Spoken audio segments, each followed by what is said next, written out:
9,20,00,000 রুপিতে Bangladeshi pacer Mostafizur রহমানকে দলে ফিরিয়েছে Kolkata night Riders. পুরনো দুই দল দিল্লি ক্যাপিটালস ও চেন্নাই সুপার কিংস ফিসকে পেতে অপ্রাণ চেষ্টা করলেও কলকাতা ছাড় দেয়নি কাউকেই। এবারে নিলামের নাম রয়েছে 350 জন ক্রিকেটারের। বাংলাদেশ থেকে জায়গা পান 7 জন ক্রিকেটার। এর মধ্যে সর্বোচ্চ 2 কোটি রুপি ভিত্তি মূল্যে মোস্তাফিজুর রহমানের দাম রাখা হয়েছিল। 75 লাখ রুপি রাখা হয়েছিল তানজিম হাসান সাকিব, তাসকিন আহমেদ, রিশাদ হোসেন, নাহিদ রানা এবং শরীফুল ইসলামের। এছাড়া 30 লাখ রুপি ভিত্তিমূল্যে নিলামে জায়গা হয় রাকিবুল হাসানের।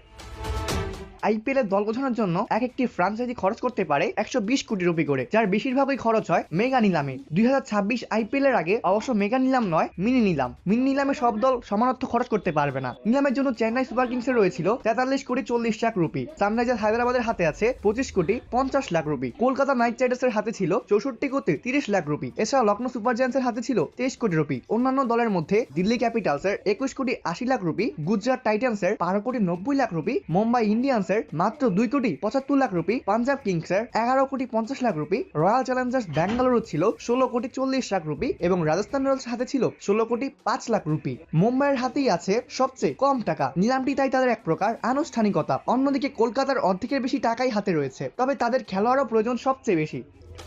আজ মিনি নিলামে কলকাতা নাইট রাইডার্স মাথিসা পাথিরানা এবং মোস্তাফিজুর রহমানকে কিনে 9 কোটি 20 লক্ষ টাকা দিয়ে, যে একজন বাংলাদেশি হিসেবে সর্বোচ্চ দামে বিক্রি হওয়া একজন আইপিএল ক্রিকেটার।